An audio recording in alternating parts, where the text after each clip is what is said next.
सर्वांना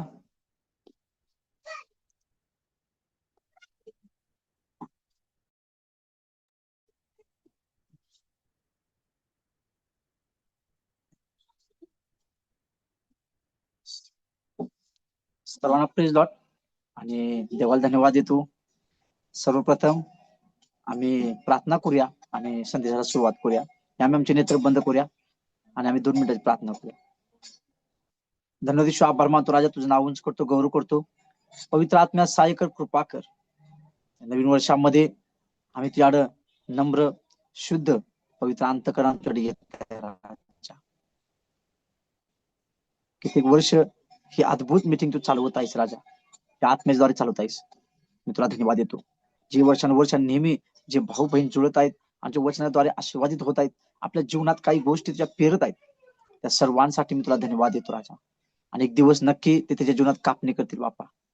नवीन वर्षामध्ये सुद्धा आम्ही काय गोष्टी कराव्या तुझ्या स्वर्गीय मानात पेरण्यासाठी तू आम्हाला उभं केलं. सुद्धा धन्यवाद बापा. ते स्वर्गीय माना आशीर्वादित कर, वचन आशीर्वाद कर. पवित्र आत्म्या मी तुला विनंती करतो, तू बोल. कबरील देवदूत आम्ही तुला विनंती करतो, येशूच्या सामर्थ्य नावामध्ये तू आम्हाला मदत कर, कारण ज्ञानाचं भंडार तुझ्याकडे आणि तू सर्व गोष्टी मला चालू शिकव. पवित्र आत्म्या तुझ्या इच्छेप्रमाणे होऊ दे. बोलणारा मी नाही तर तू आहेस पवित्र आत्म्या. आमच्या ओटा मुखाला कंठात स्पर्श कर, योग्य ते शब्द घाल. चुकीचे शब्द आणि चुकीचं शिक्षण मुखातून येणार, अंतःकरणातून येणार आणि सैतानाकडून येणार आत्ताच मी येशूच्या नावामध्ये रद्द करतो, कॅन्सल करतो. आणि प्रभू तुझे योग्य शिक्षण लोकांपर्यंत पोहोचू दे आणि आम्हाला देखील समजू दे. धन्यवाद देतो राजा. मीटिंग मध्ये येणार प्रत्येक अडखळणं मी दूर करतो राजा. स्तुत्यार्थना आशीर्वाद केलीस, प्रार्थना आशीर्वाद केलीस, साक्ष आशीर्वाद करण्यात माझा विश्वास आहे राजा. संदेश देखील तू आशीर्वादित कर, आमचं गौरव होते. सर्व गौरव आम्ही तुला स्थान तुला पहिलं देत आहे बापा. तुझं नाव उंच करतो, येशूच्या नावाने मागताय पिता, आमेन.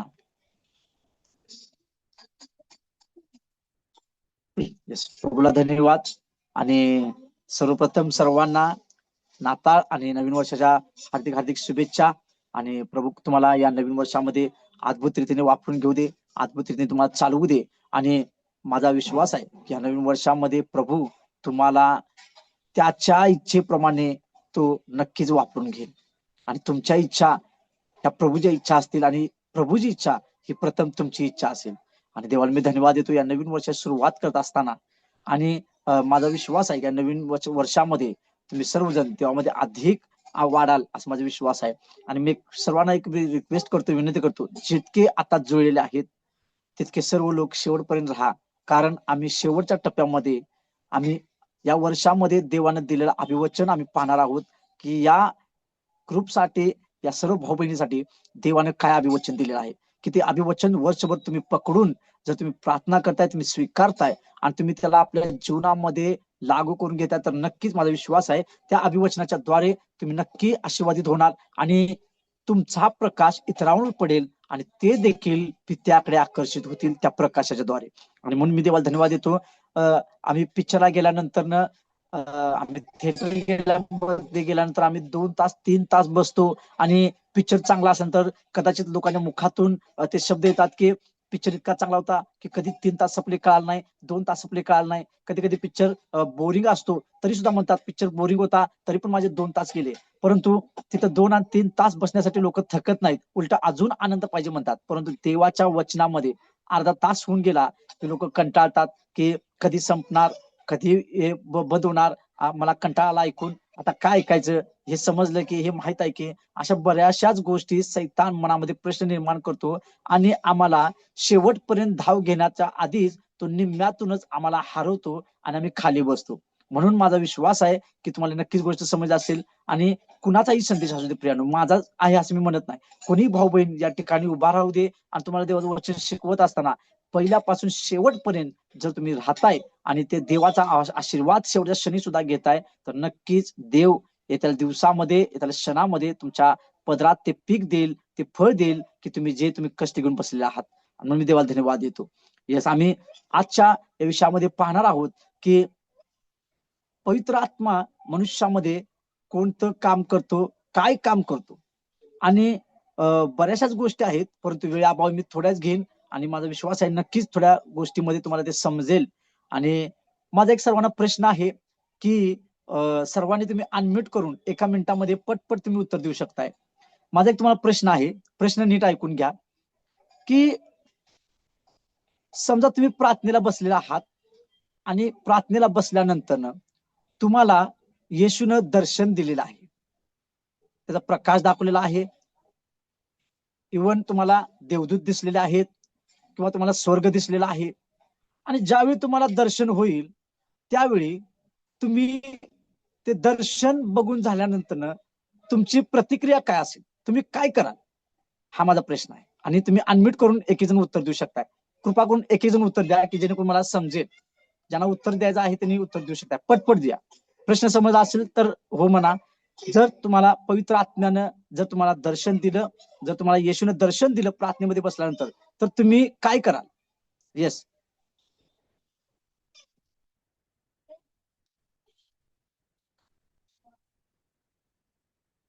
कोणाकडे आहे का उत्तर? देवाला धन्यवाद देऊ, देवाचे आभार मानून देवाची स्तुती करू. येस. तुम्हाला देवानं दर्शन दिल्यानंतर दर्शन पूर्ण झाल्यानंतर तुम्ही प्रार्थनेतून ज्यावेळी उठाल त्यावेळी तुम्ही काय कराल, हा माझा प्रश्न आहे.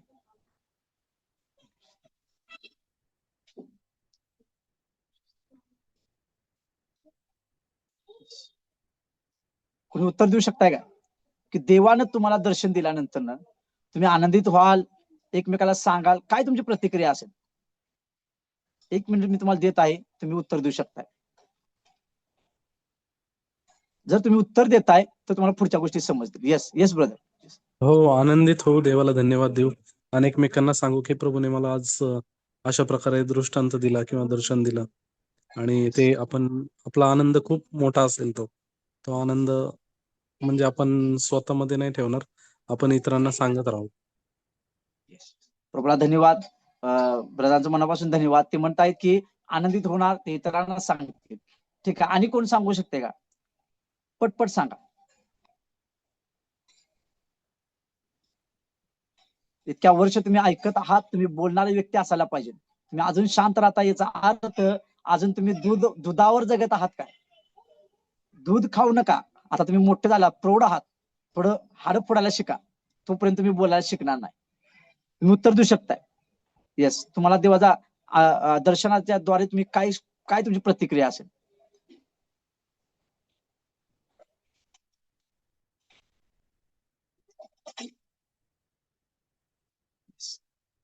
सिस्टर, ब्रदर, कोणाला बोलायचं आहे?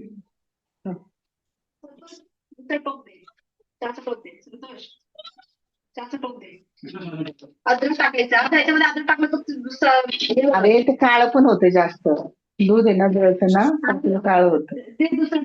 सिस्टर, आपला माईक बंद करताय प्लीज.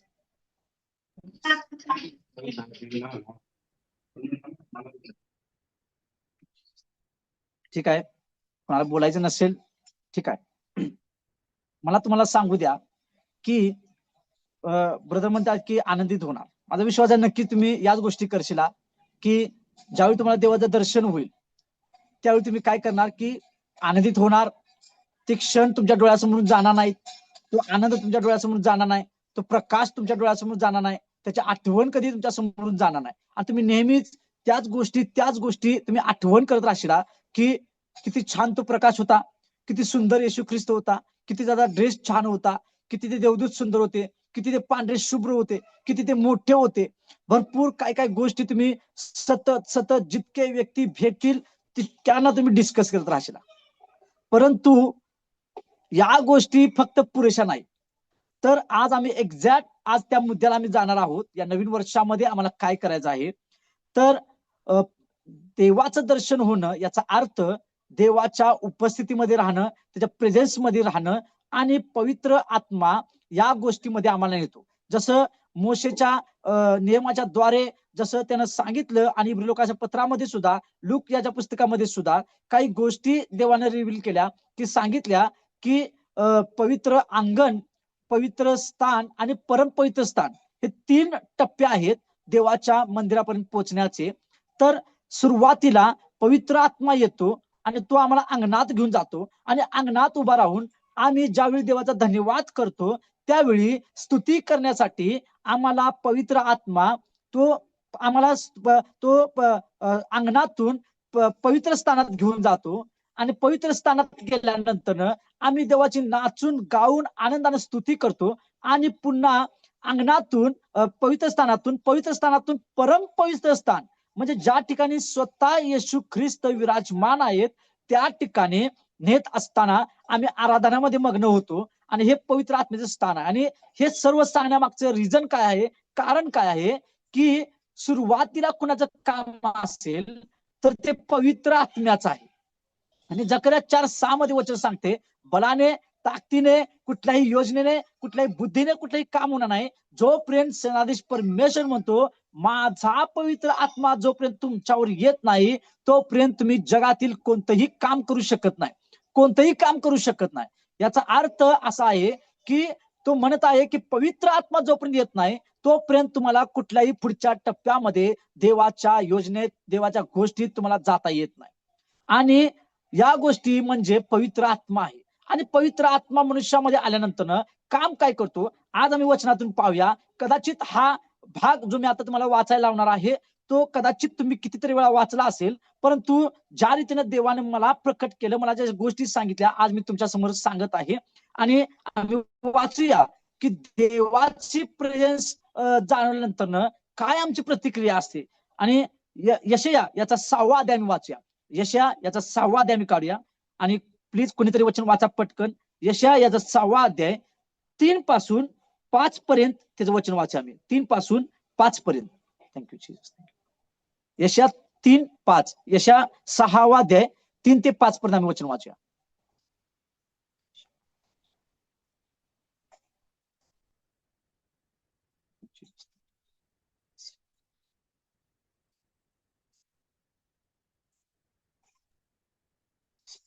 कोणी वाचताय का? यशया 6वा अध्याय 3. यस मी वाचतो ब्रदर. Yes yes. हॅलो. हा वाचा. पाळीने उच्च स्वराने म्हणत पवित्र पवित्र पवित्र सेनाधीश परमेश्वर अखिल पृथ्वीची समृद्धी त्याचे वैभव होय. घोषणा करणाऱ्यांच्या या वाणीने उंबरठे हल्ले व मंदिर धुराने भरले. तेव्हा मी म्हणालो हाय हाय माझे आता वाईट झाले, कारण मी अशुद्ध होठाचा मनुष्य आहे आणि मी अशुद्ध होठाच्या लोकात राहतो आणि सेनाधीश परमेश्वर राजाधिराज यास मी आपल्या डोळ्यांनी पाहिले. धन्यवाद ब्रदर. वचन प्रियानो आम्ही नीट आता लक्ष देऊया, थोडस गंभीर व्हा या वचनाविषयी. आणि इथं आम्हाला एक्झॅक्ट पवित्र आत्म्याचं काम समजत आहे. वचन सांगतं की यशयाला ज्यावेळी देवानं स्वर्गाच्या ठिकाणी नेलं आणि आत्म्याच्या द्वारे नेल्यानंतर वचन सांगते त्यानं सर्वात पहिला काय पाहिलं तर त्यानं ते सराफबीम पाहिले, त्यानं देवदूत पाहिले. आणि त्यांच्या जर आम्ही ते वाचलं तर त्यानं पहिलं सुरुवातीला पाहिलं की प्रभू एक उच्च स्थळी बसलेला आहे. आणि उच्च स्थळी प्रभू बसलेला असताना त्यानं पाहिलं की त्याच्या ठिकाणी एक भोवताली सराफ भीम होते आणि ते सराफीम असताना त्यांना पंख होते आणि ते आळीपाळीनं पवित्र पवित्र ते म्हणत होते, देवाची आराधना करत होते. आणि ह्या सर्व गोष्टी करत असताना वचन सांगतं 4थं वचन, घोषणा होत असताना त्या ठिकाणी घोषणा करणाऱ्यांच्या वाणीने त्या मंदिराचे उंबरटे हल्ले. आणि उंबरटे हल्ले नाहीत फक्त, तर ते मंदिर पूर्ण धुराने भरून गेलं. याचा अर्थ काय, ज्यावेळी यशया त्या ठिकाणी उभा राहून या सर्व गोष्टी पाहत असताना त्याला प्रभूचं दर्शन होत असताना त्या ठिकाणी घोषणा ते देवदूत करत असताना, ते सराफीम घोषणा करत असताना, त्या ठिकाणी घोषणा करत असताना वाणीने उंबरटे हल्ले. याचा अर्थ पवित्र आत्मा त्या ठिकाणी उतरला आणि पवित्र आत्म्याच्या द्वारे त्या ठिकाणी मंदिर धुराने भरून गेले. आणि पवित्र आत्मा आल्यामुळे त्या ठिकाणी ते उंबरटे हल्ले, ते उंबरट्यामध्ये भूकंप आल्यासारखं झालं आणि त्या मंदिरामध्ये त्या गरजणाऱ्या त्या वाणीच्या द्वारे पवित्र आत्म्याची उपस्थिती यशाला जाणवली. आणि ज्यावेळी यशा सुरुवातीला त्या त्या गोष्टीला पाहत होता, त्या सराफीमला पाहत होता, ते पवित्र पवित्र म्हणत होते. त्यावेळी त्याच्या मुखातून शब्द निघले नाहीत, परंतु वचन सांगतं या ठिकाणी ज्यावेळी उंबरठे हल्ले आणि मंदिर धुराने भरून गेले, याचा अर्थ की पवित्र आत्मा यशावर त्यावेळी उतरला. आणि यशावर ज्यावेळी पवित्र आत्मा उतरला, पवित्र आत्मा उतरत असताना यशयाला सर्वात पहिला या ठिकाणी स्वतःविषयी जाणीव झाली, की तो म्हणत आहे 5व्या वचनामध्ये, हाय हाय आता माझे वाईट झाले, कारण मी कुणाला बघितलं? मी सर्व समर्थ प्रभूला बघितलं, राजाधिराज, तो मोठा अधिपती, जो या ठिकाणी कुणी त्याच्या समानतेचा नाही, अशा मोठ्या देवाला मी पाहिलं. आता मी मरणार, आता मी जगणार नाही, आता माझं वाईट झालं. का? कारण मी अशुद्ध व्यक्ती आहे आणि मी अशुद्ध लोकांमध्ये राहणार आहे. माझे ओठ अशुद्ध आहेत, माझे शब्द अशुद्ध आहेत, माझे विचार अशुद्ध आहेत. बऱ्याच गोष्टी आज त्याला त्याच्या पवित्र आत्म्याच्या द्वारे त्याला जाणीव झाली. जसं मी पहिल्यांदा प्रश्न विचारला की तुम्हाला प्रभूचं दर्शन झालं तर तुम्ही काय होणार? तुम्ही विचार केला असेल, मी आनंदी होणार, मी त्या गोष्टी पाहतच राहणार, मी त्या गोष्टी लिहून ठेवणार, मी साक्ष सांगणार. बऱ्याचशाच गोष्टीविषयी तुम्ही विचार केला असेल, परंतु या ठिकाणी जर खरी ट्विस्ट तुम्हाला बघायची असेल तर यशाच्या द्वारे आम्ही शिकू शकतोय. या नवीन वर्षामध्ये आम्हाला काहीतरी देव शिकवत आहे की पवित्र आत्मा ज्यावेळी येतो, पवित्र आत्मा ज्यावेळी यशावर आला, यशाला सर्वात पहिला त्याची चूक स्वतःची दिसायला लागली. त्याला इतरांची चूक दिसली नाही, त्याला काही दिसलं नाही, तो देव कसा आहे त्याला दिसलं नाही, परंतु तो म्हणत आहे, हाय हाय आता मी मरणार, आता माझं वाईट झालं, कारण मी अशुद्ध व्यक्ती आहे, मी अशुद्ध ओठांचा आहे. याच्यावरून कळतं की यशया हा अशुद्ध व्यक्ती होता, यशया दोषी होता. यशया अशुद्ध लोकांमध्ये राहून चुकीच्या संगतीमध्ये कदाचित तो लबाडी करत असेल, कदाचित तो शिवीगाळ करत असेल, कदाचित तो कुणाचा शाप देत असेल. आणि तो म्हणत आहे, या गोष्टी त्याला रिअलाइज झाल्या, या गोष्टी त्याला आठवणीत आल्या. आणि ज्यावेळी पवित्र आत्मा त्याच्यावर उतरला, पवित्र आत्मा उतरल्याबरोबर त्याला सुरुवातीला देवाला पाहण्याच्या अगोदर त्याला स्वतःकडे त्यानं पाहिलं आणि स्वतःविषयी त्याला जाणीव झाली की मी अशुद्ध व्यक्ती आहे. आणि मी कुणाला पाहिलं अशुद्ध असताना? जो पवित्र आहे, ज्याच्याकडे माझी पाहण्याची लायकी नाही, माझी पात्रता नाही, अशा देवाला मी पाहिलेलं आहे. आणि आता माझं काही खरं नाही, आता मी मरून जाणार, कारण मी अशुद्ध असताना मी या ठिकाणी आलो कसं? मी अशुद्ध असताना मला या गोष्टी दिसल्या कशा? या विषयी तो विचार करून तो म्हणत आहे की देवा आता मी मरणार, आता मी वाईट आहे. प्रियानो, मला तुम्हाला सांगू द्या, पवित्र आत्मा ज्यावेळी येतो आणि पवित्र आत्मा मनुष्यामध्ये ज्यावेळी उतरतो, सुरुवातीला वचन सांगितल्याप्रमाणे, वचनाच्या प्रमाणे पवित्र आत्मा आम्हाला स्वतःला पहिला बदलण्यासाठी तो आमच्या चुका पहिला दाखवतो. तो नेहमी आमच्या चुका दाखवतो. मोशेचं सुद्धा आम्ही उदाहरण घेऊ शकतो. मोशेला सुद्धा झुडपात देवाने दर्शन दिलं अग्नीच्या रूपात. मोशे सुद्धा म्हणला, मी जड ओटेचा आहे, मी बोबड्या जीवाचा आहे, मला काही जमणार नाही. प्रभू म्हणला, तुला मी सगळ्या गोष्टी शिकवीन, मी तुला सगळ्या गोष्टी देईन, आणि याचं चिन्ह काय असेल तर तुझ्या हातात काठी आहे, त्या काठीच्या द्वारे तू चमत्कार करशील. कारण मोशेला सुद्धा आठवण झाली की मी जड जिभेचा आहे. तो म्हणला नाही, मी ज्ञानी आहे प्रभू, मी सुंदर आहे, आणि प्रभू तू मला निवडलंस, धन्यवाद प्रभू, तू माझ्याकडे आलास, बरं झालं, दुसऱ्या कोणाला गेला असतास तर कदाचित कोणी काम केलं नसतं. अशा प्रकारच्या गोष्टी झाल्या नाहीत. यशया आणि मोशे सेम उदाहरण आहे. ते प्रत्येक क्षणाला ते पवित्र आत्म्याच्या द्वारे स्वतःची ती चूक कबूल करत आहे, स्वतःची ती चूक कबूल करत आहे. पवित्र आत्मा मनुष्यामध्ये हे पहिलं काम करते, हे पहिलं काम करते, हे पहिलं काम करते. प्रियानो, ज्यावेळी पवित्र आत्मा माणसामध्ये, मनुष्यामध्ये काम करायला सुरुवात करतो, मनुष्याला सुरुवातीला आपल्या गोष्टी दाखवतो. बरीच लोक पवित्र आत्मा यासाठी मागतात की मला अन्य भाषा मिळू दे, मला चमत्कार करायला मिळू द्या, मला मोठमोठे अद्भुत चमत्कार करायला मिळू द्या, मला हिलिंग करायला मिळू दे, माझ्या संदेशाचं ज्ञान वाढू दे, प्रकटीकरण मला चांगलं येऊ दे. परंतु धन्य जो व्यक्ती जो नेहमी पवित्र आत्म्याच्या द्वारे, पश्चातापाच्या द्वारे तो प्रभूकडे जातो. आणि यशा लोकांसाठी येणाऱ्या दिवसात कदाचित भविष्यवक्ता असेल, त्यानं येशू येण्याची भविष्यवाणी केली, परंतु त्याच्या आधी जर पाहताय तर दर्शन होत असताना यशया त्या ठिकाणी कोण होता? तर यशया एक दोषी व्यक्ती होता. यशया त्या ठिकाणी अशुद्ध होता आणि तो स्वतः पवित्र आत्मा त्याच्यावर उतरल्या तो कबूल करत आहे की मी अशुद्ध व्यक्ती आहे प्रभू, मी अशुद्ध लोकांमध्ये राहतोय. कसं त्याने कबूल केलं? पवित्र आत्म्याने त्याला जाणीव करून दिली की तू पहिला कोण आहेस. आणि पुढे जर तुम्ही वचन वाचताय तर तुम्ही 6व्या वचनामध्ये 7व्या वचनामध्ये पाहू शकताय की त्या ठिकाणी तो सराफिम त्या ठिकाणी आला आणि त्याने वेदीवरचा इंगळ घेतला आणि त्याच्या ओठाला स्पर्श करून तो म्हणला की तुझा दोष दूर झालेला आहे, तुझं प्रायश्चित्त पाहण्यात आलेलं आहे आणि या प्रायश्चित्ताद्वारे तुझ्या पापांची क्षमा झालेली आहे. याचा अर्थ तो दोषी होता.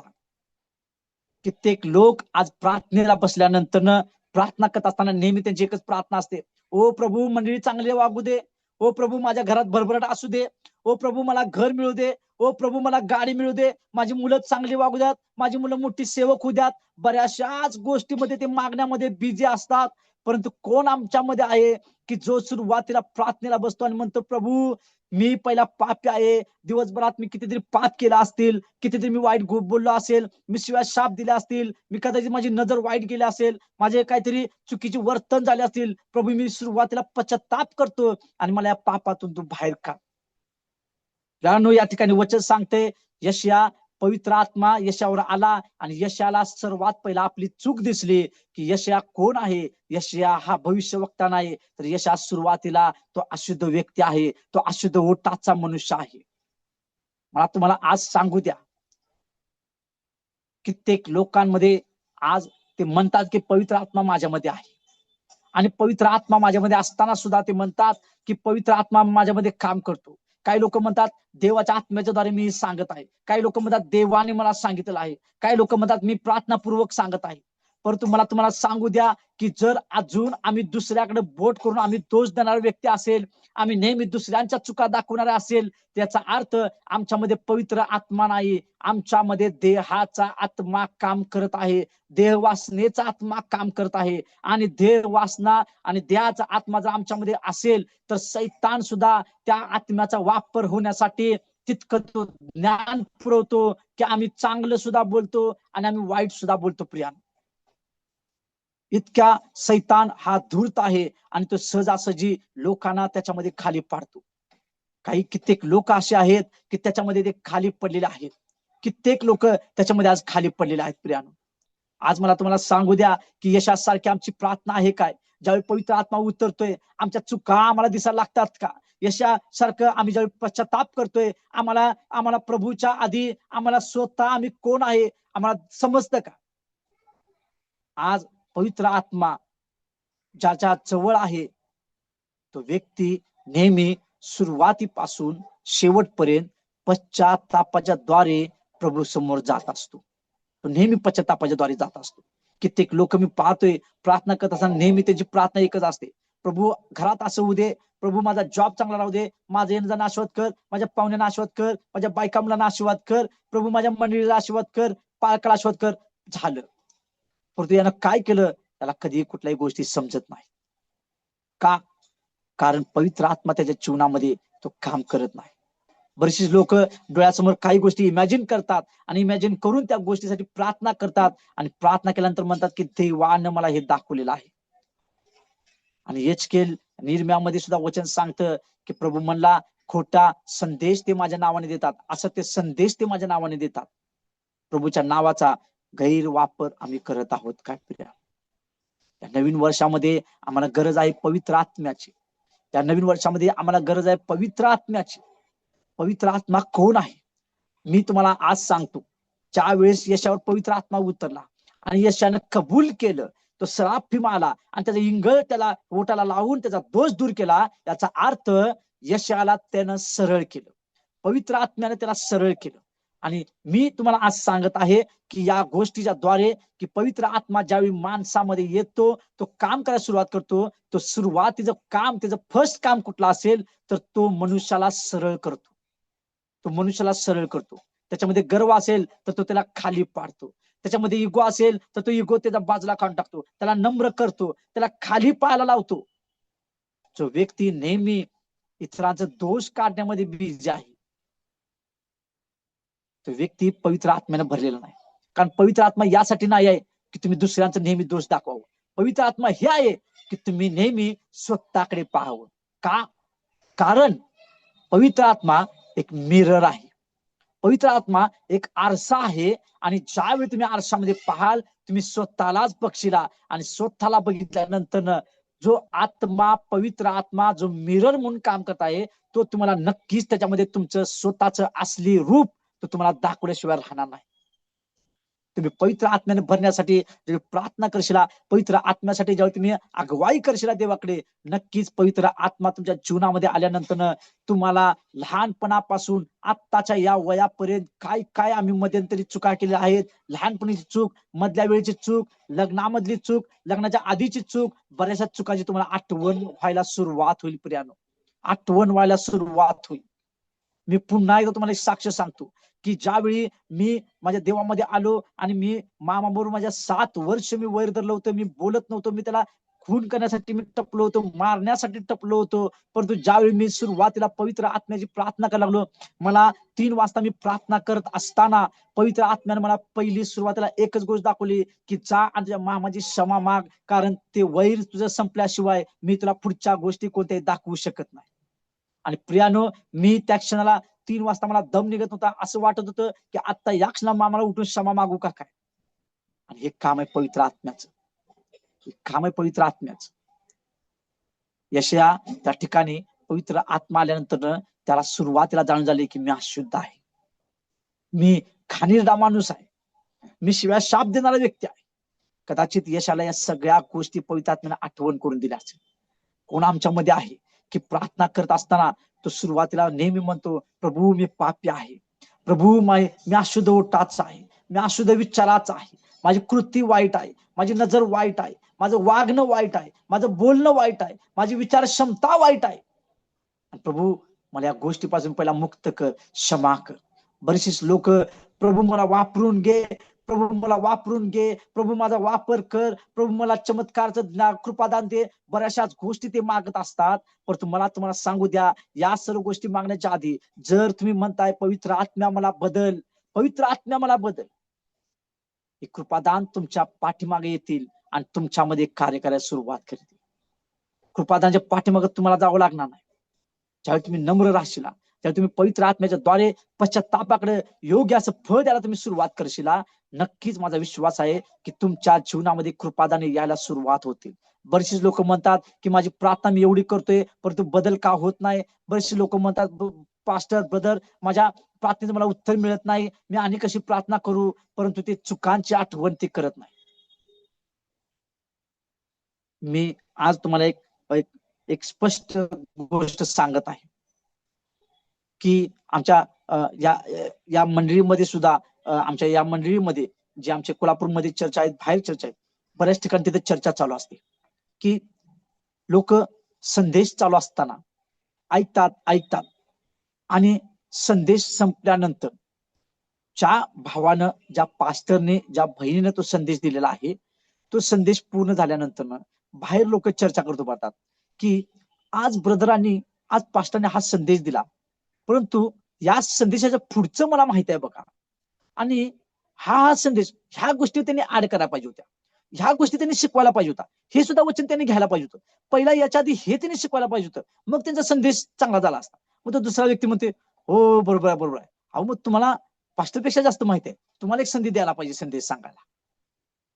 अशा चर्चा काही चालू असतात आणि त्या चर्चा माझ्या डोळ्यासमोर काही वेळा झालेल्या आहे.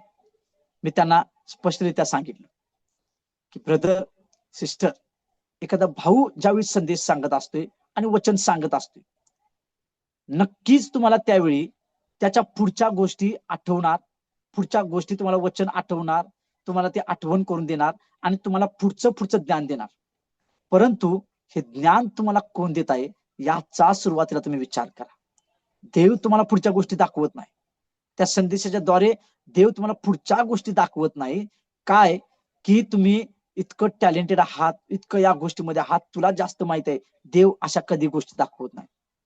सैतान पवित्र शास्त्र रोज वाचतो, त्याचा अभ्यास करतो आणि त्याच्याद्वारे आम्हाला पापात पाडण्यासाठी, तो विरोधात वचनाच्या वागण्यासाठी, आम्हाला प्रवृत्त करण्यासाठी तो काम करत असतो.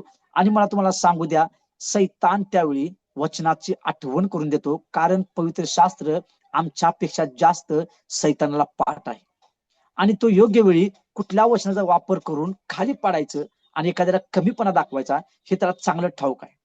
म्हणून तो काय करतो, त्यावेळी तुम्हाला एखाद्या भावाचा एखाद्या बहिणीचा संदेश चालू असताना तो तुम्हाला पुढच्या गोष्टीची आठवण करून देतो.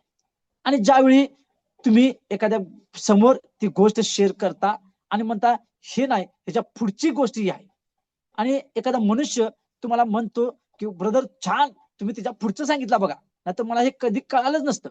ज्यावेळी तुमचं गौरव होतं त्याचा अर्थ आम्ही ते गौरव स्वतःला घेत आहे, आम्ही देवाला गौरव देत नाही, आणि सैतान आम्हाला या गोष्टीद्वारे खुश करत आहे. आणि असा आत्मा ईर्षेचा आणि तो चुकीच्या ज्ञानाचा आत्मा आमच्यामध्ये काम करत आहे. मी तुम्हाला स्पष्ट असं सांगत आहे.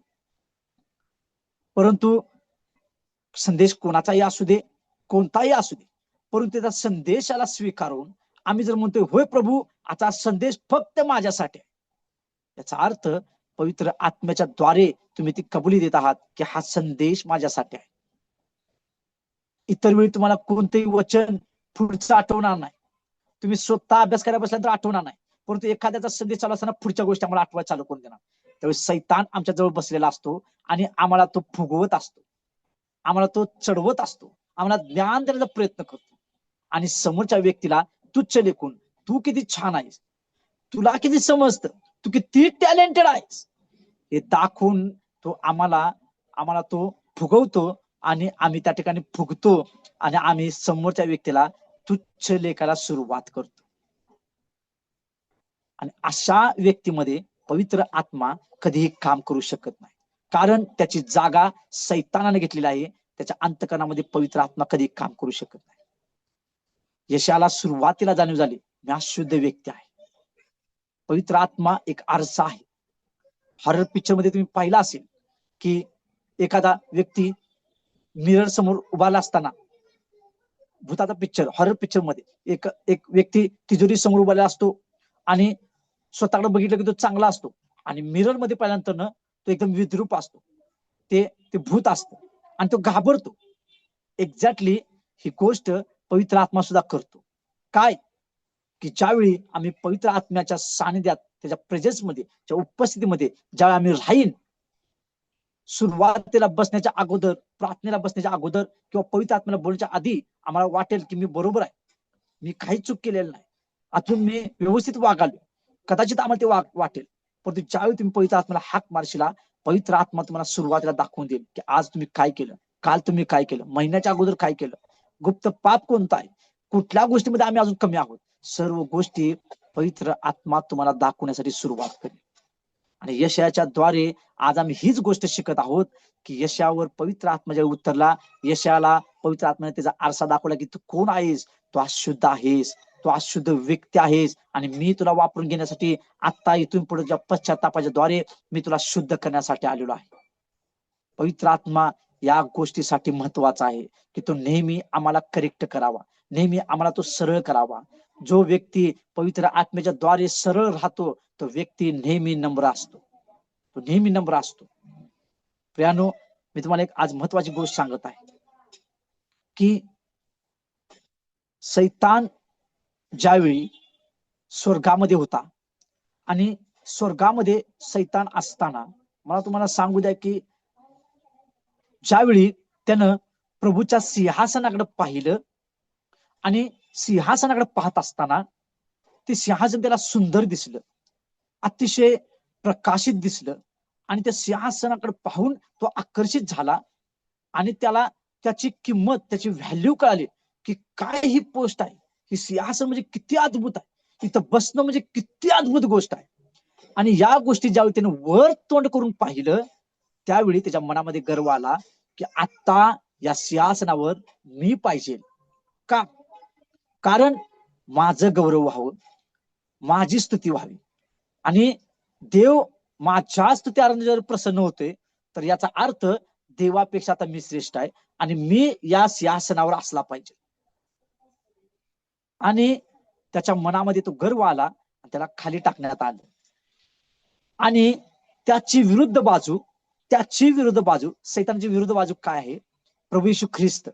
काय येशू ख्रिस्त मनुष्य रूप धारण करून आला आणि ज्यावेळी मनुष्य रूप धारण करण्याच्या आधी त्यानं स्वर्गातून काही गोष्टी पाहिल्या आणि पृथ्वी ज्यावेळी निर्माण केली, मनुष्य जात त्याने निर्माण केली, त्यावेळी ज्यावेळी येशूचा जन्म होणार होता त्या क्षणाला वचन सांगते येशू नम्र होता. सिंहासनावर पाहणं याचा अर्थ वरती पाहणं, याचा अर्थ घमेंडीनं भरणं, आणि नम्र होणं याचा अर्थ खाली पाहणं. आणि प्रभू म्हणला जो नम्र आहे, जो स्वतःला खाली करतो त्याला उंचवलं जाईल. आणि येशू ख्रिस्त विरोधात जाऊन, सैतानाच्या विरुद्ध बाजूला जाऊन त्यानं नम्र होऊन त्यानं खाली आपली मान घातली आणि खाली त्यानं पाहिलं असताना त्याला ती पृथ्वी दिसली. आणि पृथ्वीवर आम्ही जगणारे व्यक्ती दिसलो की आम्ही पापामध्ये आहे, आम्ही लबाडीमध्ये आम्ही आहे, आम्ही व्यभिचारामध्ये आहे आणि आम्ही सार्वकालिक नाशामध्ये आम्ही आहे. आणि नम्र होत असताना ज्यावेळी येशू ख्रिस्ताची मान खाली त्यानं पाहिली आणि नम्र होऊन त्यानं खाली पाहिलं, आम्ही त्याला दिसलो. म्हणून तो मनुष्य रूप धारण करून पृथ्वीवर आला आणि आम्हाला त्यानं रक्त सांडून सार्वकालिक जीवनामध्ये घेऊन जाण्यासाठी तो आमच्यामध्ये उतरला. आणि येशू ख्रिस्त ज्यावेळी पृथ्वीवर आला आणि त्यानं सेवेला सुरुवात करण्याच्या अगोदर जर तुम्ही पाहताय तर वचन सांगते त्यानं बाप्तिस्मा घेतला. आणि वचन सांगते बाप्तिस्मा घेतल्या क्षणाला तो नदीतून तो बुडून वर आल्याबरोबर कबुतरासारखा पवित्र आत्मा त्याच्यावर उतरला. येशू ख्रिस्त मनुष्य हा कम्प्लीट आहे म्हणून त्याच्यावर सुद्धा पवित्र आत्मा उतरला. आणि आमच्यामध्ये सुद्धा पवित्र आत्मा उतरणं खूप गरजेचं आहे. येशू पवित्र आत्म्यानं भरलेला होता म्हणून तो नेहमी नम्र होता, नेहमी तो खाली पायाचा. निंदा केली तरी त्याने वर पाहिलं नाही, छळ झाला तर त्यानं उलट उत्तर दिलं नाही, मारलं तरी त्यानं उलट काही त्यानं उत्तर दिलं नाही, त्यानं सूड घेतला नाही. याचा अर्थ काय? पवित्र आत्मा त्याच्यामध्ये होता आणि पवित्र आत्मा त्याला एकच शिकवता, तू शांत राहा कारण तुझं रक्त सांडणं गरजेचं आहे, तू शांत राहा कारण तुझं मरणं अवश्य आहे, तू शांत राहा कारण जोपर्यंत तू या गोष्टी सहन करणार नाहीस, तुझी इतकी जी लेकरं जी तू तयार केलेली आहेस, जी तू मनुष्य जात जी निर्माण केली आहेस, ती सर्व अग्नीपासून तुला वाचवता येणार नाही. म्हणून तो पवित्र आत्म्याने भरला असताना नेहमी तो नम्र होता. आज आम्ही पाहतोय मंडळीमध्ये की कित्येक लोक आज थोडं काही बोललं की लगेच चर्च सोडतात. हे चर्च बरोबर नाही, या पास्टरने मला कावलं, मला चिडलं, हे पास्टरने माझा दोष दाखवला, या पास्टरने मला चांगलं राहा म्हणलं. याचा अर्थ काय? याचा अर्थ जर बदलण्याची क्षमता आमच्यामध्ये नाही आणि ऐकून घ्यायची क्षमता जर आमच्यामध्ये नाही तर आमच्यामध्ये पवित्र आत्मा नाही. आमच्यामध्ये सैतानासारखा एक्झॅक्ट तो वरती जो असणारा घमेंडीचा आत्मा आहे, जो ईर्षेचा आत्मा आहे, गर्वाचा आत्मा आहे, तोच आत्मा घेऊन आम्ही जगत आहोत. आणि उपदेशक मध्ये वचन सांगते, प्रभू म्हणला सलोमन राजाद्वारे की मनुष्य जात ज्यावेळी पूर्ण संपून जाईल आणि मनुष्य मरण पावेल त्यावेळी देवानं दिलेला आत्मा त्याच्याकडे परत जाईल. कोणता आत्मा? देवाकडे दोन आत्मे परत जाणार आहेत, एक मनुष्याचा आत्मा आणि दुसरा त्यानं दिलेला पवित्र आत्मा. हे दोन आत्मे देवाकडे ज्यावेळी पोहोचतील नक्कीच देव त्याच्याद्वारे न्याय करेल आणि स्वर्ग का नरक हे देव त्यावेळी ठरवेल. म्हणून मला तुम्हाला सांगू द्या, पवित्र आत्मा मनुष्यामध्ये या रीतीनं काम करतो. पवित्र आत्मा दुसऱ्यांच्या चुका काढण्यासाठी नाही आहे. पवित्र आत्मा कधीच दुसऱ्याची चुकी दाखवत नाही, तो नेहमी स्वतःला सरळ करतो. तो नेहमी ज्याच्यामध्ये पवित्र आत्मा आहे तो त्यालाच सरळ करतो, त्याला नेहमी तो वाट दाखवत असतो. ते जर छळ झाला तर तो म्हणतो शांत राहा, त्याला मारण्यासाठी कोण लोक आली तर तो म्हणतो शांत राहा, त्याची कुणी निंदा केली तर तो म्हणतो उठ आणि प्रार्थना कर, त्याला कुणी जर काही फसवलं तर तो मध्ये आनंद कर, त्याला कुणी दुःख दिलं तर तो मध्ये आनंद कर. ही पवित्र आत्म्याची चिन्ह आहे. आणि पवित्र आत्मा ज्याच्या जीवनामध्ये आहे तो व्यक्ती दुःखामध्ये सुद्धा आनंद करतो, आनंदामध्ये सुद्धा आनंद करतो, तो निराशामध्ये सुद्धा आनंद करतो. काही होऊ दे, कोणत्याही परिस्थितीमध्ये असू दे, तो नेहमी सतत देवाला धन्यवाद करतो आणि प्रायश्चित्ताच्या द्वारे तो देवाच्या सानिध्यात जाण्यासाठी तयार असतो. प्रिया, म्हणून यशाच्या द्वारे आम्ही जी गोष्ट शिकत आहोत, आम्हाला नक्कीच यशा उत्तेजित करत आहे की पवित्र आत्मा तुमच्यावर येईल आणि तुम्हाला पापाविषयी नीतिमत्वाविषयी जाणीव करून देईल. आणि पवित्र आत्म्याचं हे पहिलं आमच्यामध्ये असणं गरजेचं आहे की पवित्र आत्मा जेव्हा आमच्यामध्ये उतरेल नक्कीच आम्हाला तो आम्ही कोण आहे, आम्ही कसा आहे याचीच तो आम्हाला आठवण करून देईल. आम्हाला देवानं दर्शन दिलं म्हणून आम्हाला आनंद, आणि या सगळ्या गोष्टी करण्याच्या आधी तुम्ही कसा आहात याच्याविषयी तो दाखवून देईल, आणि मग तुम्ही त्या प्रभूच्या सांध्यामध्ये आनंद करण्यासाठी तयार आहात. वचन काय सांगते पाहूया. मत्तई याचा 7वा अध्याय 6वं वचन. आम्ही जर मगाशी वचन वाचलं, आम्ही पुन्हा एकदा वाचा. मत्तई 7वा अध्याय 6वं वचन. Thank you Jesus, thank you father.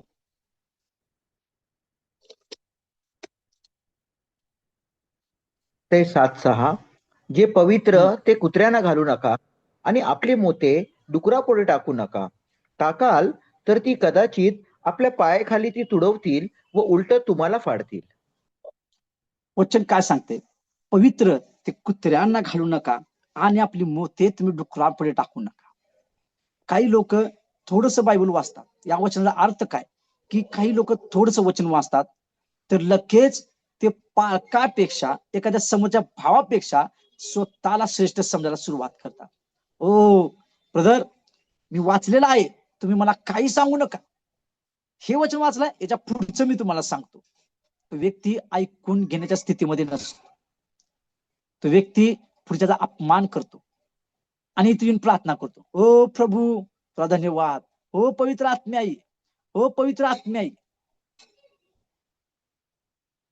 ज्यावेळी आम्ही प्रार्थना करतोय आणि उठतोय, आणि ज्यावेळी आम्ही पुन्हा जगामध्ये सहभागी होतोय, एखाद्या विश्वासामध्ये आम्ही सहभागी होतोय, आणि त्या व्यक्तीचा आम्ही ऐकून घेत नाही, त्या व्यक्तीला आम्ही पुढचं सांगतोय, त्या व्यक्तीचा आम्ही अपमान करतोय, त्याचा अर्थ देवानं जो आम्हाला अभिषेक दिलेला आहे, देवाने जे आम्हाला सामर्थ्य दिलं आहे, ते दोष दाखवण्याच्या द्वारे आम्ही ते कुत्र्यांना घालत आहे. आम्ही ते कुत्र्यांसमोर टाकत आहे. ते व्यक्ती काय करणार? कसं आम्ही कुत्र्यासमोर टाकत आहोत याचा मी तुम्हाला रेफरन्स उघडून सांगत आहे की तुम्ही अभिषेकानं भरलेला आहात, तुम्ही ज्ञानानं भरलेला आहात, तुम्ही सामर्थ्यानं भरलेला आहात, आणि या सगळ्या गोष्टी होत असताना एखाद्या गोष्टीविषयी तुम्ही एखाद्या तुमच्या भावाला ती गोष्ट सांगत आहात. तो व्यक्ती, तो भाऊ तुमचं ऐकून घेईल आणि ऐकून घेत असताना म्हणेल, ओ ब्रदर छान, तुम्ही खूप छान सांगितलं, मला खूप आवडलं.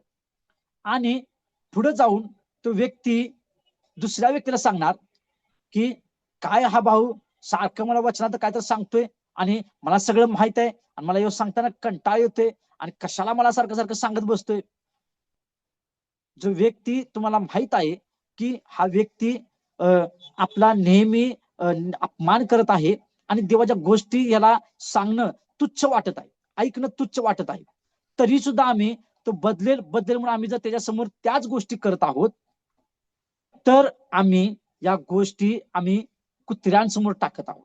कारण त्या व्यक्तीला सत्य माहित आहे, त्या व्यक्तीला सर्व काय माहित आहे, आणि तो जाणून बुजून जर पाप करत असेल, तो सर्व काही गोष्टी करून इकडे पाप करणं आणि इकडे प्रार्थना करणं, इकडे पाप करणं इकडे प्रार्थना करणं, अशा गोष्टी करणाऱ्या व्यक्तीला जर तुम्ही काही ज्ञान शिकवत असाल आणि जर तुम्ही त्याच्याविषयी काही तुम्ही सांगत असाल, तर तुम्ही आपली जे मोते आहेत, जे वचनाचे मोते आहेत, जे शब्दांचे मोते आहेत, जे अश्रूंचे मोते आहेत, ते सर्व तुम्ही डुकरांपुढे टाकत आहात.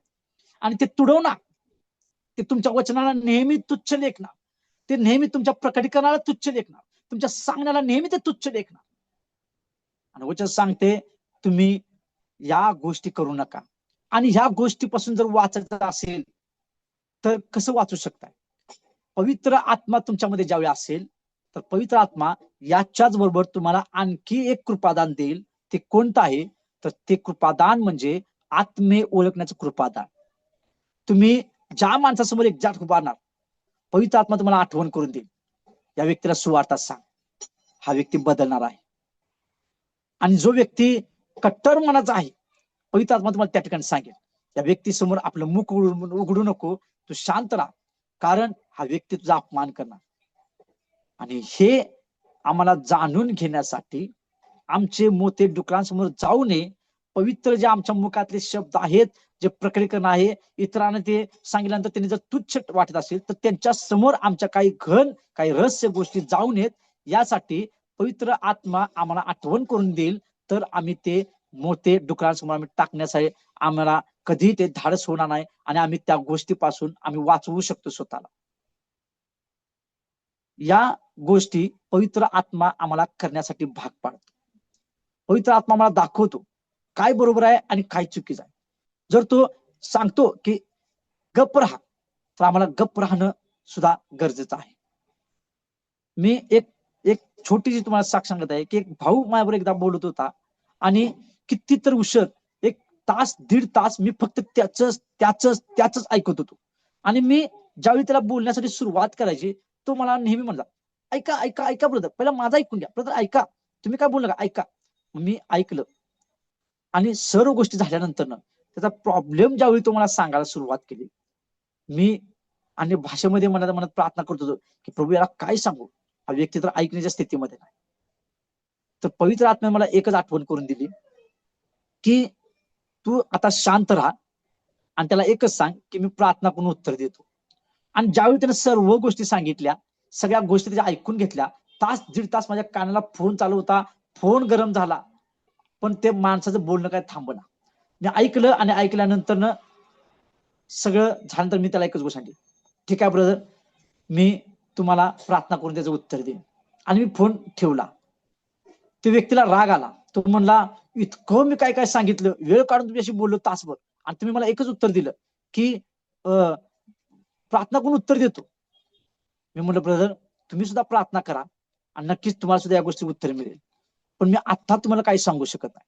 आणि ज्यावेळी तो व्यक्ती घरामध्ये प्रार्थना करायला त्याने सुरुवात केली आणि प्रार्थना करत असताना त्याला देवानं वचन दाखवलं. आणि ते वचन काय होतं, तर ते रोम 9:18 प्रमाणे ते वचन होतं की शक्य तर सर्व माणसांबरोबर होईल तितकं शांत राहा. हे वचन त्याला देवानं दाखवलं. आणि त्या व्यक्तीनं पुन्हा फोन करून मला म्हणला, ब्रदर सॉरी, मी तुमचं ऐकलं नाही आणि इथून पुढे मी शांत राहीन. आणि ज्यावेळी त्याने शांत राहिला, त्याच्या बिझनेसमध्ये त्या शांततेमुळं नुकसान होण्याचं वाचलं गेलं. पवित्र आत्मा तुम्हाला एक्झॅक्ट रूट दाखवतो, हे काम त्याचं आहे. म्हणून पवित्र आत्मा आमच्या जीवनामध्ये असणं खूप गरजेचं आहे.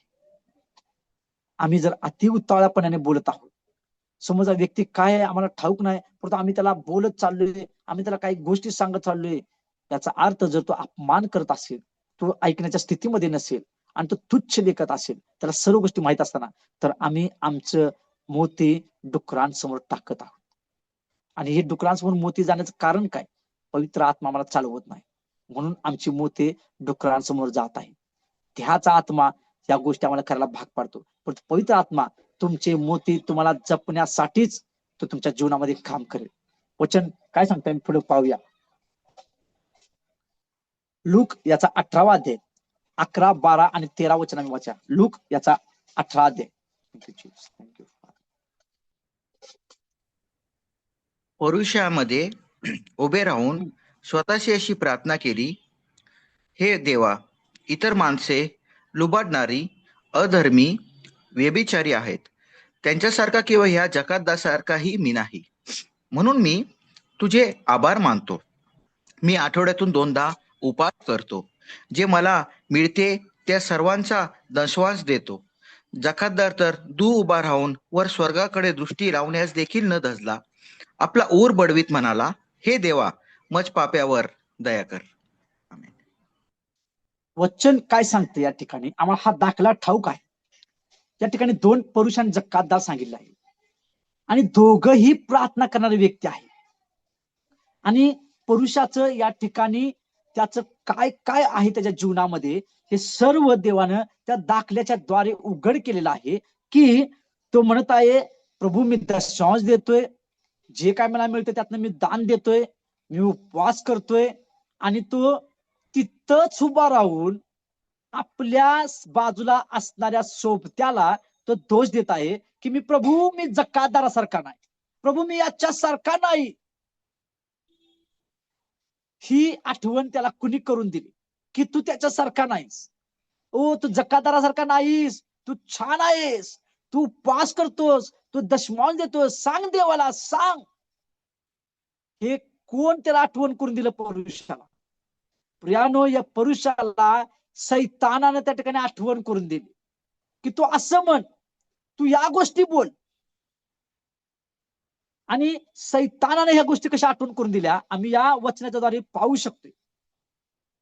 तो पुरुषी उभा राहून वर आपलं तोंड करून तो प्रार्थना करताय, प्रभू मी तुला धन्यवाद देतो मी उपवास करतो, तुला दान दशमा देतो, तुझ्या सर्व आवडतं करतोय आणि मी याच्यासारखा नाही, मी त्याच्यासारखा नाही, मी असा आहे, मी तसा आहे.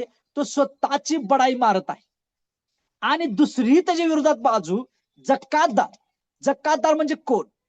जकात घेणारा, कर घेणारा. तो एक कदाचित अधिकारी असेल, कदाचित तो एक मोठा एक त्या ठिकाणी प्रतिष्ठित व्यक्ती असेल, आणि तो सुद्धा त्याच्याच बरोबर मंदिरात गेला. वचन सांगते सर्वात पहिली गोष्ट त्याच्यावर पवित्र आत्मा उतरला, आणि पवित्र आत्मा उतरल्यावर त्यानं स्वर्गाकडे पाहण्याची धाडस सुद्धा केली नाही. प्रियानो, या ठिकाणी वचन स्पष्ट सांगतं की जकातदार दूर उभा राहून स्वर्गाकडे दृष्टी लावण्यास देखील न धजता त्याने आपला ऊर बडवीत पहिला म्हणला की मज पाप्यावर दया कर. पवित्र आत्मा ज्यावेळी त्याच्यावर उतरला, पवित्र आत्म्याने त्याला आठवण करून दिली की तू एक जकातदार आहेस, तू एक कर घेणार आहेस. कदाचित त्यानं एक्स्ट्रा पैसे त्या ठिकाणी घेतले असतील, कदाचित त्यानं लबाडी केली असेल, कदाचित त्यानं आपल्या त्या पोस्टचा काहीतरी फायदा घेऊन कुठंतरी फसवणूक केली असेल. म्हणून त्याला जकातदाराला पवित्र आत्म्यानं आठवण करून दिली, आणि त्याला आठवण झाल्यानंतर त्यानं सगळ्यात पहिली महत्वाची गोष्ट काय केली? तो त्या ठिकाणी नम्र झाला आणि त्यानं स्वर्गाकडे सुद्धा पाहिलं नाही. प्रियानो, स्वर्गाकडे सुद्धा त्यानं पाहिलं नाही. तो फक्त पाहत होता स्वतःच्या अंतकणामध्ये. नम्र राहणं आणि खाली पाहणं याचा अर्थ काय? आमच्या स्वतःच्या अंतकणामध्ये बघणं की काय चालू आहे माझ्या अंतकरणात. व्यभिचार चालू आहे, लबाडी चालू आहे, फसवणूक चालू आहे, माझ्या अंतकरणामध्ये चुकीच्या गोष्टी चालू आहेत, देवाच्या विरोधात वागणं चालू आहे का मी फुशारकीमध्ये जगत आहे. नम्र राहणं, खाली पाहणं याचा अर्थ स्वतःच्या अंतकरणामध्ये पाहणं. हे तुम्हाला आज ठाऊक असू द्या. म्हणून प्रभू म्हणला नेहमी तुम्ही नम्र असलं पाहिजे, नेहमी तुमची मान खाली असली पाहिजे. जकातदार त्याला त्याची आठवण झाली की त्यानं काय काय पाप केलं होतं, आणि त्यानं साधा सुद्धा पश्चाताप केला नाही. आपल्या छातीवर त्यानं जोर जोरात ओरडून मारून हाणून घेऊन ते म्हणला, प्रभू मी पापी आहे, माझ्यावर पहिला दया कर. तो म्हणला नाही की प्रभू ह्यानं मला दोष दिला आणि याला क्षमा कर, प्रभू मी याच्यासारखा नाही, आणि प्रभू ह्यो काय नाही ते खोटं बोलायला, पण मी व्यवस्थित. प्रभू त्यानं कुठलाही शब्द वापरला नाही. जकातदार म्हणताय एकच शब्द म्हणताय, प्रभू मज पाप्यावर दया कर. पवित्र आत्मा ज्यावेळी तुमच्यावर उतरेल, तुमच्या चुका दाखवण्यासाठी तो सुरुवात करतो. पवित्र आत्म्याला हे सुद्धा ठाऊक आहे की कोणावर मी उतरावं, कोण पश्चात्तापाने येत आहे आणि कोण बडाई मारण्यासाठी येत आहे. परुषी त्या ठिकाणी बडाई मारत आहे. वर स्वर्गाकडे दृष्टिकोन म्हणताय, प्रभू मी हे दिलं, प्रभू मी ते दिलं, आणि जकातदार वर सुद्धा पाहत नाही. तो खाली स्वतःच्या अंतकरणामध्ये पाहून म्हणताय, प्रभू मी लबाडी केलेला आहे, प्रभू मी फसवणूक केलेली आहे, ओ प्रभू मी तुझ्या विरोधात वागलेलो आहे, ओ प्रभू मी तुझ्या पशी मी येण्याच्या लायकीचं नाही, मी पात्रच नाही, प्रभू माझ्यावर पहिला दया कर. आणि वचन सांगते या ठिकाणी 14 मध्ये, प्रभू म्हणला या दोघांपैकी नीतिमान कोण आहे? तर दुसरा, ज्यानं पश्चाताप केला आणि ज्यानं आपला ऊर बडवीत म्हणला की मी पापी आहे, माझ्या दया कर, तोच त्या ठिकाणी नीतिमान ठरला. पवित्र आत्मा नेहमी आम्हाला खाली पाहायला लावतो, तो कधी आम्हाला वर पाहून आम्हाला बडाई मारायला लावत नाही. प्रियानो, बरेच लोक म्हणतात, ओ माझ्यासारखा कोणीच संदेश देत नाही, ओ माझ्यासारखा चमत्कार कोणी करत नाही, अहो याचं काय ऐकताय, माझा संदेश एकदा ऐका, अहो त्याचं काय ऐकताय, मी सांगतोय ते ऐका, अहो त्याच्या काय आज्ञा पाळताय, मी सांगतोय तसं तुम्ही फॉलोअप करा. बरेचसेच लोक या गोष्टीमध्ये अडकलेले आहेत आणि सांगण्याचा प्रयत्न करतात, माझा ऐका, माझा ऐका, मी सांगतो, मी प्रार्थना करतो. याचा अर्थ की तुम्ही बडाईमध्ये जगत आहात. पवित्र आत्मा तुमच्यामध्ये नाही, तुमच्यामध्ये देहाचा आत्मा काम करत आहे, जो फुशाळकी मारत आहे आणि तुम्हाला सैतान त्या गोष्टीसाठी ज्ञान पुरवत आहे.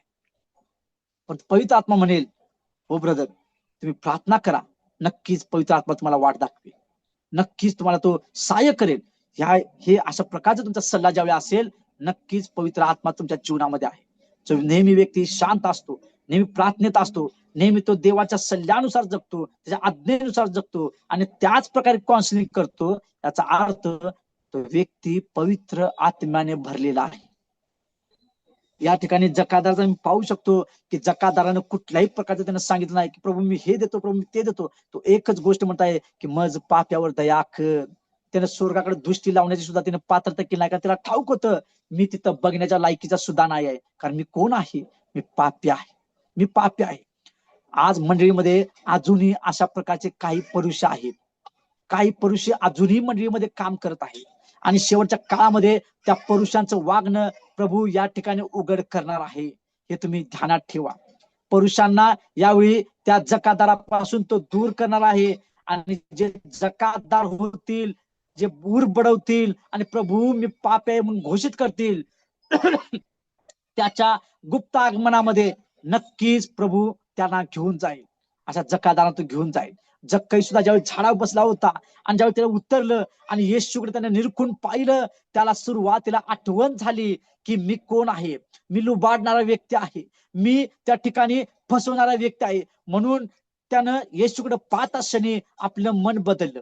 त्यांनी नुसतं येशूकडे पाहिलं नाही, येशूकडे पाहत असताना येशू मध्ये जो पवित्र आत्मा होता, त्या पवित्र आत्म्यानं जकयाचे डोळे उघडले आणि जक्याला आठवण करून दिली की जकया, तू लुबाडणारा व्यक्ती आहेस, तू तू प्रत्येकाला फसवून तुला जास्त पैसे घेतलेले आहेत. आणि म्हणून जक्कया सुद्धा म्हणला की आता मी घोषित करतो प्रभू, मी तुम्हाला वचन देतो आणि आत्ताच मी त्या गोष्टी करतो की ज्यांचं मी घेतले त्यांना मी 4 पट परत देत आहे. आणि त्याने 4 पट परत दिलं, त्याने पैसे फेकले आणि तो प्रभूच्या मागे आला आणि प्रभू म्हणला, आज या घराण्याला तारण प्राप्त झालेलं आहे, आज मी या ज्यांना शोधायला आलोय तो मला सापडलेला आहे. आणि हे पवित्र आत्म्याचं काम आहे.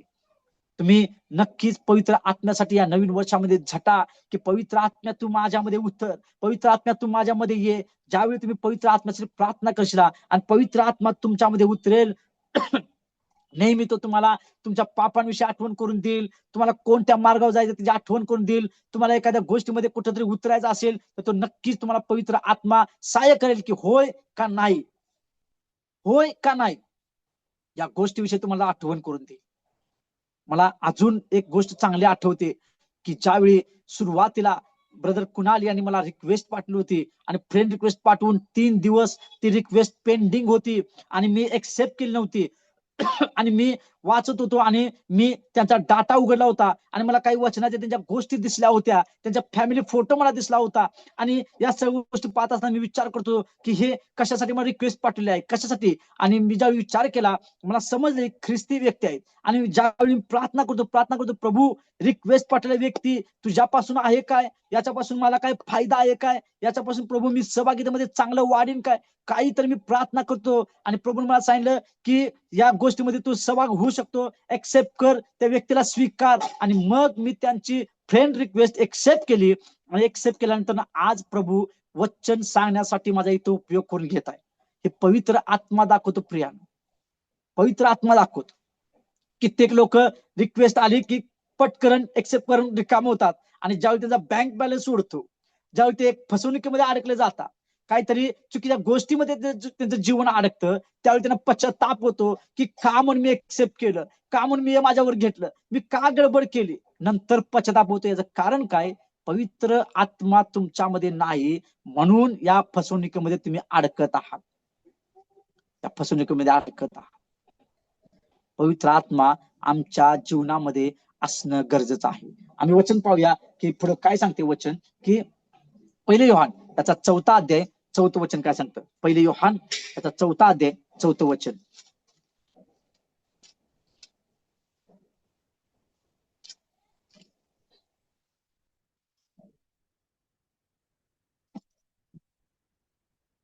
पहिले योहान याचा 4था अध्याय 4थं वचन.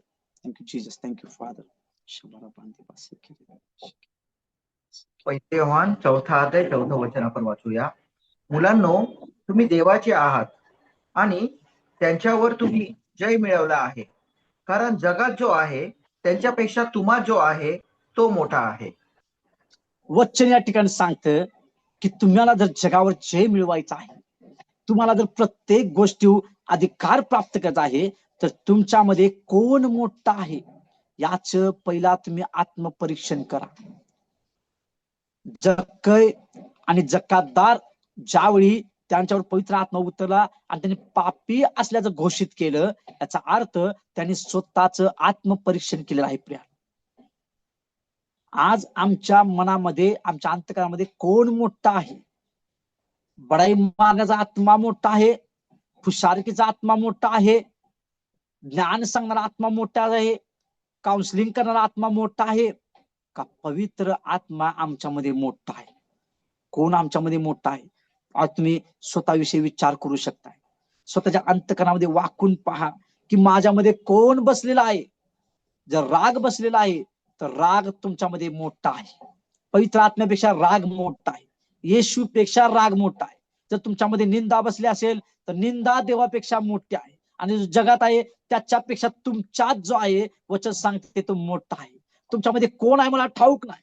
जर निंदा असेल तर ती मोठी आहे, राग असेल तर तो मोठा आहे, घमेंड असेल तर ती मोठा आहे, इगो असेल तर तो मोठा आहे. आणि ज्याच्या जीवनात पवित्र आत्मा आहे तो जगात सर्वात मोठा आहे. वचन सांगते पवित्र आत्म्याशिवाय तुम्ही कोणतीही गोष्ट करू शकत नाही. म्हणून जगावर जर जय मिळवायचा आहे, जगावर जय मिळवण्याचा अर्थ काय? वचन सांगते जगावर तुम्ही जय मिळवला आहे. तुम्हाला जगावर जय मिळवायचा अर्थ काय? जगासाठी तुम्ही मेलेलं असलं पाहिजे.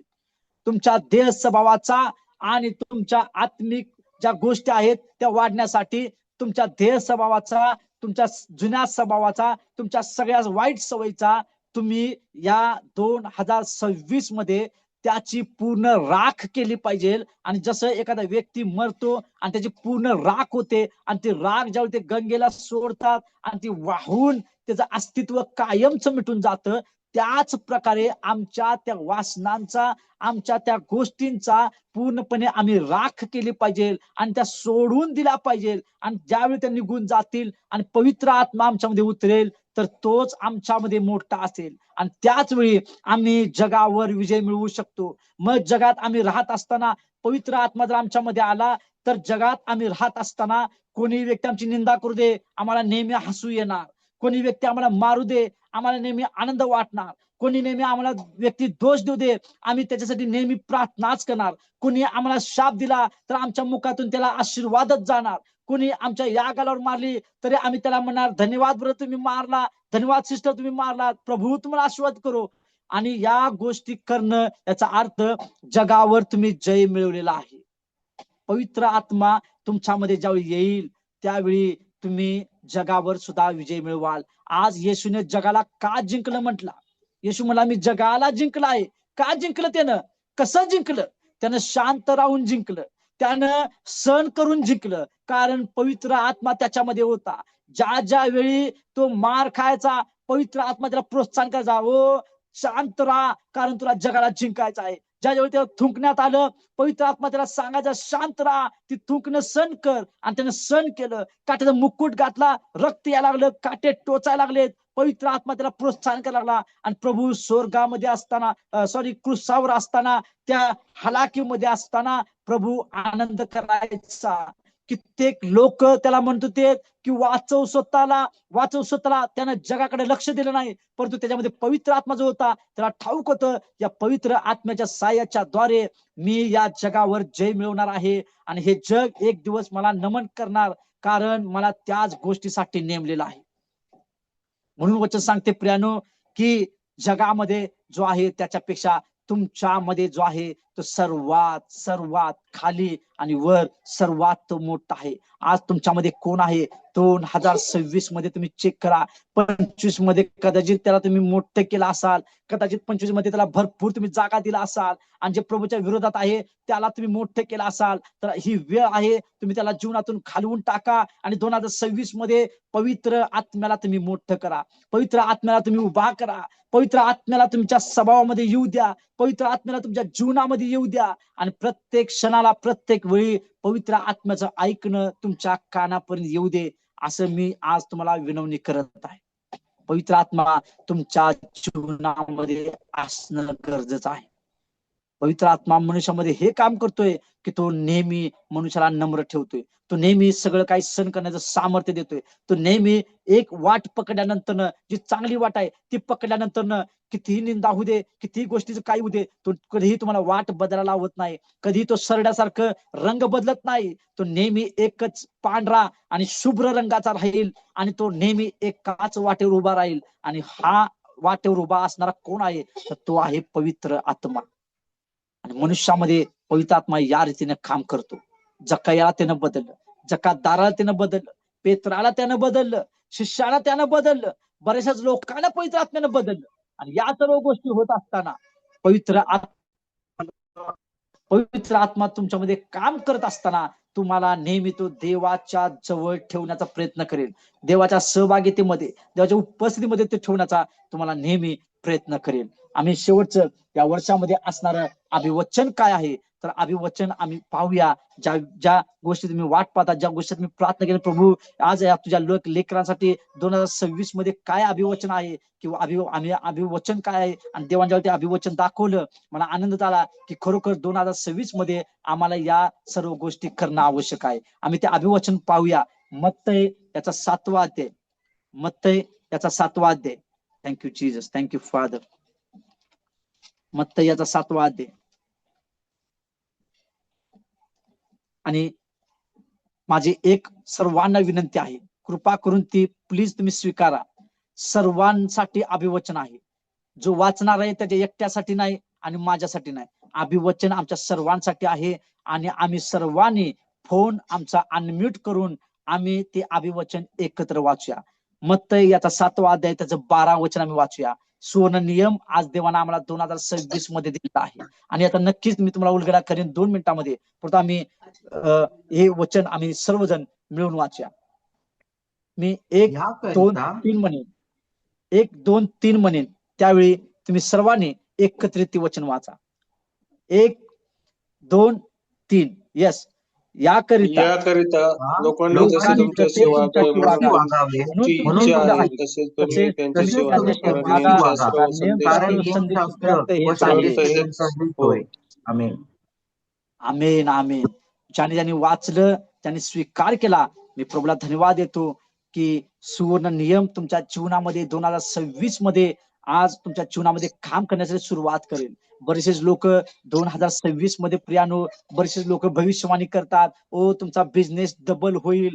बरेचसे लोक भविष्यवाणी करतात की तुम्हाला घर नसेल तर घर मिळेल, तुम्हाला जॉब नसेल तर जॉब मिळेल, जर तुमचं लग्न झालं नसेल तर लग्न होईल, तुमचे पैसे डबल होतील, तुम्ही अभिषेकात बरशीला, तुम्ही अद्भुत चमत्कार करशीला. अशा बऱ्याचशा भविष्यवाणी तुम्ही ऐकला असशीला. परंतु मी आज ही भविष्यवाणी करत नाही, तर आज मी भविष्यवाणी तुमच्यासाठी देवाच्या आत्म्याच्या द्वारे ही मी करत आहे की सुवर्ण नियम आम्हाला देव शिकवत आहे की लोकांनी जसं तुमच्याशी वागावं, की तुमची इच्छा आहे की प्रभू की लोकांनी माझी निंदा करू नये, लोकांनी माझ्याबरोबर नम्र राहावं, लोकांनी माझ्याबरोबर गोड बोलावं, लोकांनी माझ्या माघारी सुद्धा माझं गौरव करावं, लोकांनी माझ्या माघारी सुद्धा मला चांगलं म्हणावं, प्रभू मला तुझ्याबद्दल ओळखावं, अशी जर तुमची इच्छा आहे तर सुरुवातीला तुम्ही त्या गोष्टी करण्यासाठी सुरुवात करा. एखादा भाऊ तुमच्याबरोबर बोलत नसेल, तुम्ही स्वतः जाऊन बोलण्यासाठी प्रयत्न करा. एखादी बहीण तुम्हाला कशामध्ये किंमत देत नसेल, व्हॅल्यू देत नसेल, तुम्ही व्हॅल्यू देण्यासाठी सुरुवात करा. एखादा भाऊ, एखादी बहीण तुम्हाला कोणत्याही गोष्टीमध्ये कमी लेखत असेल, तुम्ही तिला उंच करा, तुम्ही त्या गोष्टीला उंच करा आणि तुम्ही त्याला म्हणा, हो धन्यवाद, थँक्यू, तुम्ही असं केला, धन्यवाद तुम्ही असं केला, प्रभू तुम्हाला आशीर्वादित करू. तुमच्या मनामध्ये जितकं तुम्ही इतरांसाठी चांगलं ठेवणार, प्रभू त्याचं फळ चांगलंच तुमच्या जीवनामध्ये देणार.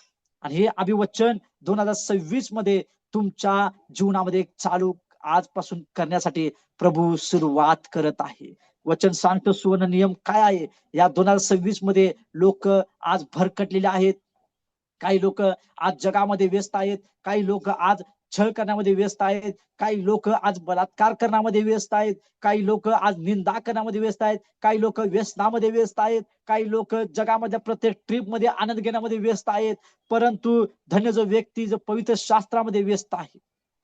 आणि जर तुम्ही या सर्व लोकांकडे पाहताय आणि त्यांच्यासाठी देवाकडे रक्तबदली करताय, तुम्ही देवाकडे मध्यस्थी करताय आणि तुम्ही देवाला सांगताय की प्रभू कोणी माझ्यासोबत बोलत नाही तर मी त्यांच्यासोबत बोलतो, मला तो आत्मा दे, तर नक्कीच सुवर्ण नियम देव तुमच्या जीवनामध्ये पेरायला सुरुवात करेल. आणि अभिवचन आमच्यासाठी हेच आहे की 2026 मध्ये आम्ही पहिला सुरुवातीला, कोणी आमच्यावर बोलत नसेल तर आम्ही सुरुवातीला जाऊन त्यांच्यावर बोलूया. आम्हाला कोणी क्षमा केलं नसेल, आम्ही पुन्हा पहिला त्याला क्षमा करूया. आम्हाला कोणी तुच्छ लेखलं असेल, आम्ही त्याला पहिला उंच करूया. नक्कीच त्याच तुम्ही केलेल्या गोष्टी फिरून तुमच्या जीवनामध्ये पुन्हा येतील. कारण वचन सांगते, जे तुम्ही पेरणार आहात त्याचीच तुम्ही कापणी करणार आहात. आणि तुम्ही जे चांगलं पेरशिला, नक्कीच तुम्ही 2026 मध्ये अद्भुत रीतीने तुम्ही कापणी करशील.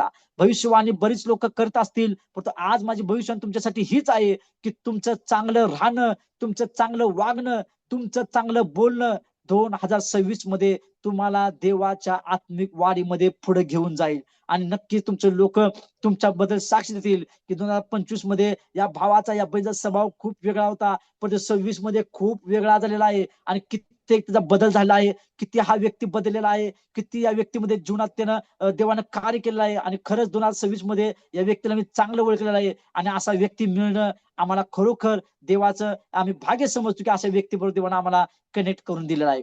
नक्की लोक तुमच्यासाठी ही साक्ष देतील प्रियानं.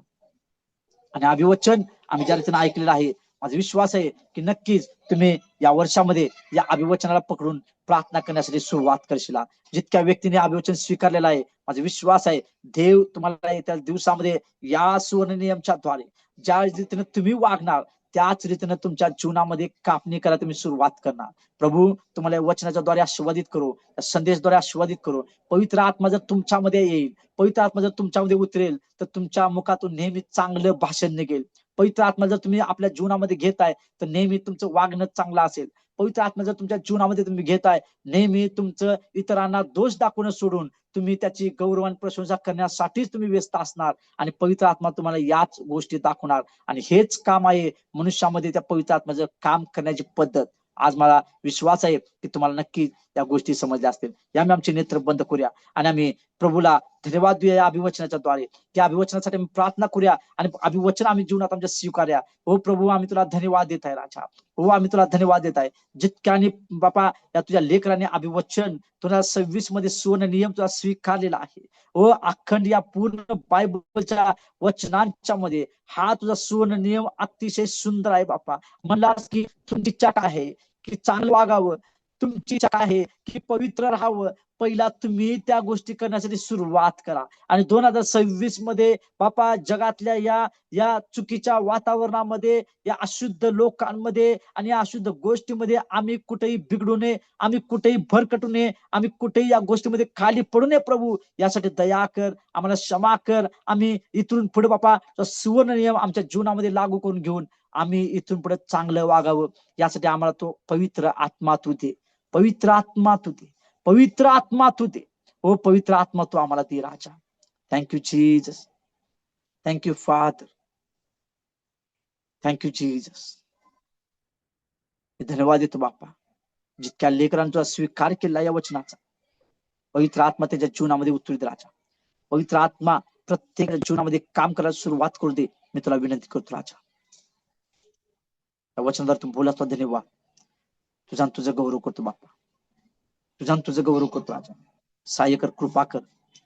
जितक्या तुझं अभिवचन स्वीकारलं आहे 2026 मध्ये त्या अभिवचनाच्या द्वारे त्याच्या जीवनात अद्भुत बदल झालेला इतर लोक साक्ष देणार, आम्ही ऐकणार.